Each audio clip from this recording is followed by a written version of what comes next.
Chapter 17. The fifth cub gets eaten by Whiskers. And to answer for the most tragic ultimatum of this entire audiobook, who will be Whiskers' dinner next? The answer is Tyler White. Obviously because he's not a female. Tyler White has been determined by Whiskers' inconsistent rules that Tyler has to go out last.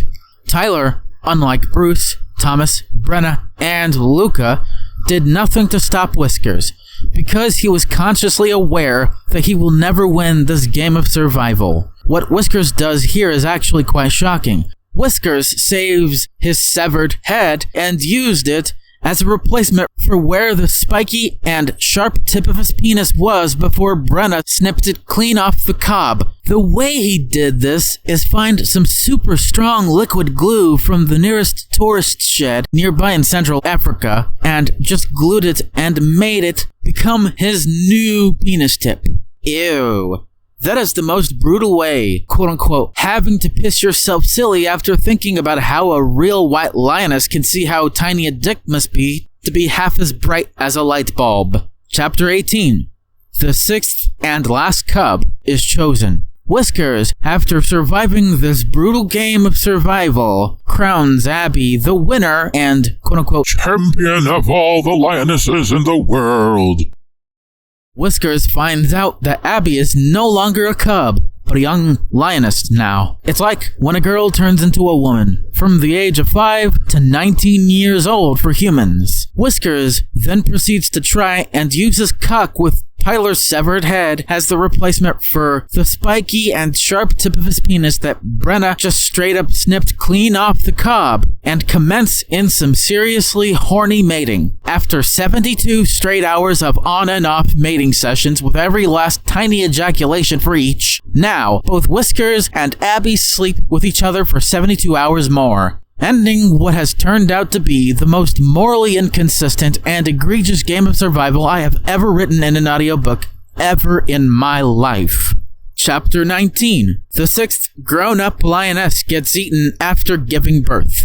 After 240 days, in June of 1969, of waiting for the right time for Abby to give birth, the time has finally come. Whiskers was really anticipated for what will be the greatest tragedy of them all in this audiobook. Even more tragic than the ultimatum. Abby finally gives birth to only one cub. Whiskers was disappointed after she gave the poor little shit a name. It's a boy, and his name is Thromplin. Thromplin. Whiskers was beyond disappointed and now infuriated. Whiskers then proceeds to fight with Abby, and you won't believe what happens next. Abby had the strength to not just maul Whiskers, but kill him off entirely. Whiskers has officially died because Abby killed him. An hour later, as Abby was indulging in his dead corpse, or cannibalizing him to an extent, a Black Panther confronts her.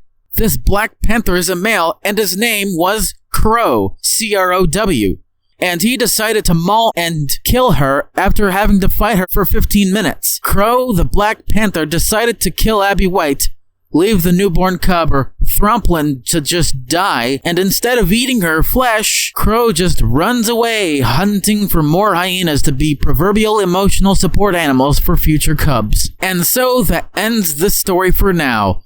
But let's finish this audiobook, shall we? And finally, Chapter 20. Conclusion/end of audiobook.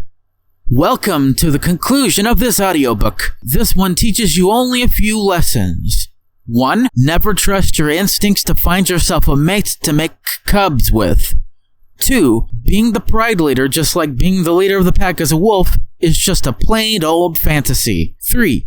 Being a father figure is not forced upon you in the means of a sick game of survival, but earned through strength and resilience. 4. Loyalty doesn't matter in a world where cubs are just randomly kidnapped and eaten to fulfill the desires of a depraved white lion known as Whiskers White the White Lion. And 5. Don't go looking for a mate yourself. You either become one yourself or wait for one to look for you. And that is all for today. Thank you all for watching and listening to this audiobook. This has been The Tale of the Cub and the Pride. I've been your host and narrator, Brian Mullins the Fox, or also just known as Brian Mullins, signing out. Goodbye.